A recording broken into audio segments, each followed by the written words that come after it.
ଚିନାବାଦାମ ଫସଲ ପାଇଁ ଜମିକୁ ଗଭୀର ଚାଷ କରି ମାଟି ଗୁଣ୍ଡ କରାଯାଏ।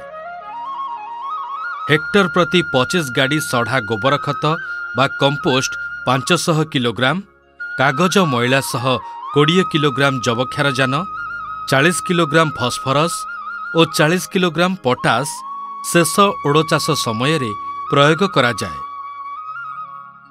ଚିନାବାଦାମ ଚାଷରେ ଉଇ ଲାଗିବାରୁ ଚାଷକୁ ରକ୍ଷା କରିବା ପାଇଁ ଶେଷ ଓଡ଼ଚାଷ ସମୟରେ 25 କିଲୋଗ୍ରାମ କ୍ଲୋରୋପାଇରିଫସ୍ ଗୁଣ୍ଡ ପ୍ରୟୋଗ କରି ମାଟିରେ ମିଶାଇ ଦିଆଯାଏ। ଚିନାବାଦାମ ଲଗାଇବା ପୂର୍ବରୁ ପ୍ରତି କିଲୋଗ୍ରାମ ବିହନରେ 3 ଗ୍ରାମ ଥିରାମ୍ କିମ୍ବା 2 ଗ୍ରାମ କାର୍ବେଣ୍ଡାଜିମ୍ ଗୋଳେଇ ବିଶୋଧନ କରାଯାଏ।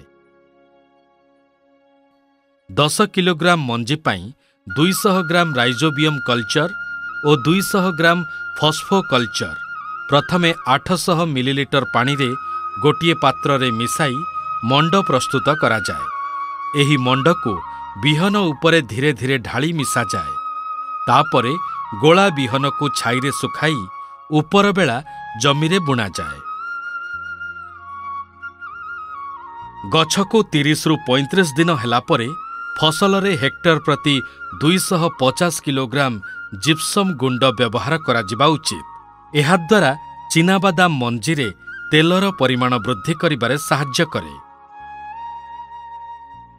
ଏହାଛଡ଼ା କ୍ୟାଲସିୟମ୍ ସଲଫେଟ୍ ହେକ୍ଟର ପ୍ରତି 200ରୁ 300 କିଲୋଗ୍ରାମ ବ୍ୟବହାର କଲେ ମଞ୍ଜିରେ ତେଲର ପରିମାଣ ବଢ଼ିଥାଏ।